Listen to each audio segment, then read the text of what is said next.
பிரித்தானியா உட்பட ஐரோப்பிய நாடுகளில் கடந்த காலங்களைப் போன்று இலகுவாக தாயகத்திலிருந்து ஆட்களை வேலைக்கு எடுக்க முடியாத இறுக்கமான சூழ்நிலை தற்போது உள்ளது.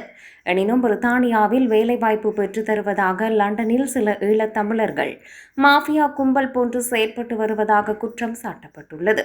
தாயகத்தில் உள்ள இளைஞர் யுவதிகளை ஏமாற்றும் செயற்பாட்டில் இந்த குழுவினர் ஈடுபட்டு வருவதாக பாதிக்கப்பட்டவர்கள் தெரிவித்துள்ளனர். பிரித்தானியாவில் வேலைவாய்ப்பு உள்ளதாக போலியான நிறுவனம் மற்றும் ஹோட்டல்களின் பெயர்களை இந்த மோசடி கும்பல் வழங்குவதாக தெரிய வருகிறது. தமிழர்களால் முன்னெடுக்கப்படும் இந்த நிறுவனங்களுக்கு ஊழியர்கள் தேவை. ஸ்பான்சர் மூலம் அவர்களை பிரித்தானியாவுக்கு அழைக்க உள்ளதாக தெரிவிக்கின்றனர். இதனை உறுதிப்படுத்தும் வகையிலான சில போலியான புகைப்படங்களை தாயகத்தில் உள்ளவர்களுக்கு காட்டி மேலும் நம்பிக்கை ஏற்படுத்துகின்றனர். இலங்கை ரூபாவில் 8 லட்சத்திற்கும் மேற்பட்ட மாதாந்த சம்பளம் பெற்றுத் தருவதாக ஆசை வார்த்தை காட்டியுள்ளனர்.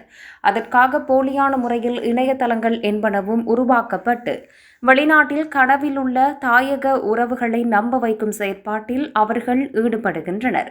வேலைவாய்ப்பு தருவதாக சமூக வலைதளங்களூடாக பிரசாரங்களை முன்னெடுத்து பலரை ஏமாற்றி வந்துள்ளதாக தெரிய வருகிறது.